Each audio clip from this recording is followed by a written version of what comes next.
అమ్మని సామిరంగా ఉప్పు తినకోడే ఊరిపోయింది, పప్పు తినకోడే పారిపోయింది అన్నట్టు వాయా ఉప్పలు ఎమ్మెల్యే లక్ష్మణ. అబ్బో చిన్న సదా లేదు ఈయన ఎవరు ఓ అధికారులు ఏడి కాడికి కడిగి పారేస్తుడు.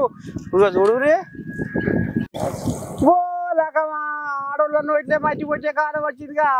రాను ఉచిత బస్సు లేదట, ఫ్రీ బస్సు. కండక్టర్ ఏమో గదుడు గదాయిస్తుందో ఇక చూడు. యాస్ దెబ్బా నీతిని అంటగలిపే జాతిని మంటగలిపే పాపాత్మల పసిగట్టేవాడు లేడా ఈ సమాజంలో? న్యాయానికి ఉరివేసే ధర్మానికి ఉచ్చిపెట్టే నికృష్టుల అరికట్టేవాడు లేడా ఈ లోకంలో? అంటే న్యాయానికి ధర్మానికి సత్యానికి ఇగో నీడనిస్తున్నా, నేను ధర్మానికి కట్టుబడి ఉంటున్నా, నేను న్యాయాన్ని కాపాడడానికి వస్తున్నా, నేను సత్యాన్ని బతికించడానికి వస్తున్నా అని వామ్మ ఉప్పల్ ఎమ్మెల్యే బండారి లక్ష్మారెడ్డి అగ్గి మీద గుగ్గిరమయ్యి ఎట్లా నీ దండం పెట్టి అక్రమ కట్టడాల మీద నోరు వారేసుకుంటులా ఏసీపీ మీద, టౌన్ ప్లానింగ్ ఏసీపీ వెంకటరమణ మీద. ఇక ఈ వెంకటరమణ శుద్ధపూస ఏం పని చేసిండయ్యా అంటే పేదోళ్లకు ఒక రకంగా, పెద్దోళ్లకు ఒక రకంగా. అక్రమ కట్టడాలు కడితే పెద్దోళ్లకు ఏం కాదు, వాళ్ళు ఈయన కాసులు ఇయ్యంగానే జేబులు వేసుకొని పోతాడు. అదే పేదోళ్ళు ఏనన్నా గింతంత తారుమారు వ్యవహారం చేస్తే అని నిలదీస్తాడు. అగో గసవంటి శుద్ధపూస ఈ ఏసీపీ ఈ రకంగా నడుస్తుందట కథ ఉప్పల్లా. అందుకనే ఇక ఎమ్మెల్యే బండారు లక్ష్మారెడ్డి నీ దండం పెట్టి చెమ్కిలు వాయిస్తుండు ఏసీపీ రమణారెడ్డి. ఇక చూడు ఎట్లా క్లాసు విడుతుండో ఎమ్మెల్యే.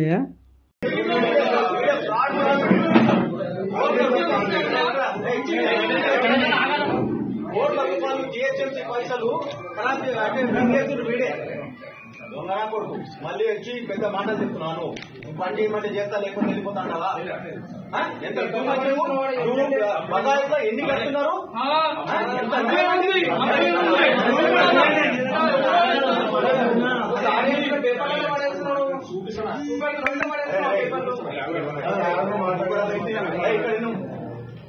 ఎన్ని బిల్డింగ్ ఎన్ని కట్టినా ఇల్లీగల్ కన్స్ట్రక్షన్స్ ఎన్ని కట్టిరు? ఒకటన్నా గుర్తుపెట్టుకోవా? జిహెచ్ఎంసీ పైసలు మొత్తం ఫ్రాడ్ చేస్తున్నావు నువ్వు. ఎవరికి కూడా నువ్వేం పని చేస్తున్నావు? వాళ్ళ దగ్గర పైసలు వసూలు చేసుకోవడం, ఇంటికాడ కూర్చోవడం, నువ్వు అని చెప్తే పని చేయడం అంతే తప్ప జిహెచ్ఎంసీకి అరే పైసలు వస్తేనే కదా జిహెచ్ఎంసీ డెవలప్ చేస్తుంది. నీ అసలు పైసలు తినేస్తే ఎవడు చేయాలి? బాబు ఏమన్నా అంటే నేను ఉంటా లేకపోతే వెళ్ళిపోతాంటావు అమ్మతో అంటున్నావు కదా. చేయమంటే చేస్తా వెళ్ళిపోతా అంటే వెళ్ళిపో. ఎవరి గురించి మా సొంతం గురించి చేస్తలేవు పని. ఎంత అన్యాయం మీరు. నేను ఎందుకు వచ్చినా వీడికి అరే పని చేయండి. లో లేయింగ్ ఏరియాలలో నేను ఈ రోజు వర్షాలు వస్తున్నాయి, దాని మీద పని చేయమని చెప్తున్నాం. మేము ఎవరిని ఒక రూపాయి అడగము. మేము ఎవరిని అతను ఉంటే ఇంకా రూపాయి సాయం చేస్తాను నేను. అట్లాంటివి విడిచిపెట్టి నువ్వు మాకే డాగేస్తున్నావు. ఎంత అన్యాయం అండి ఇది. మళ్ళీ గవర్నమెంట్ పైసలు కట్టనీయవు. నువ్వు నీ ఇష్టం ఉంటే గరీబ్ 50 గజాలు 60 గజాలు లేకుంటే ఆడ పోయి కూలగొడతావు. పెద్ద పెద్ద 1000 గజాలు 2000 గజాలు ఉంటే అవి కూలగొడతావు. ఆడ పైసలు తీసుకుంటారు వెళ్ళిపోతారు. నేను నా రిక్వెస్ట్ ఏంటంటే మీ అందరూ కూడా మనం కలిసి పనిచేద్దామని ఇప్పటిదాకా మీటింగ్ లో మాట్లాడాక నువ్వు నాకు బెదిరిస్తా అంటే ఎట్లా? గరీబులు ఇల్లు కూడా కొట్టారు మీరు అంటే ఎట్లా? జాగ్రత్త పనిచేయండి. నాకు కావాల్సింది అది. నాకు ఎవరో చెప్తే పని చేస్తా లేకపోతే ఇది కాదు. నేను ఈ ఎమ్మెల్యే ఉన్నా, నేను హానెస్ట్ గా నేను కూడా పనిచేస్తాను. మీరు కూడా పనిచేస్తూ చేయాలి. నా రిక్వెస్ట్ అది.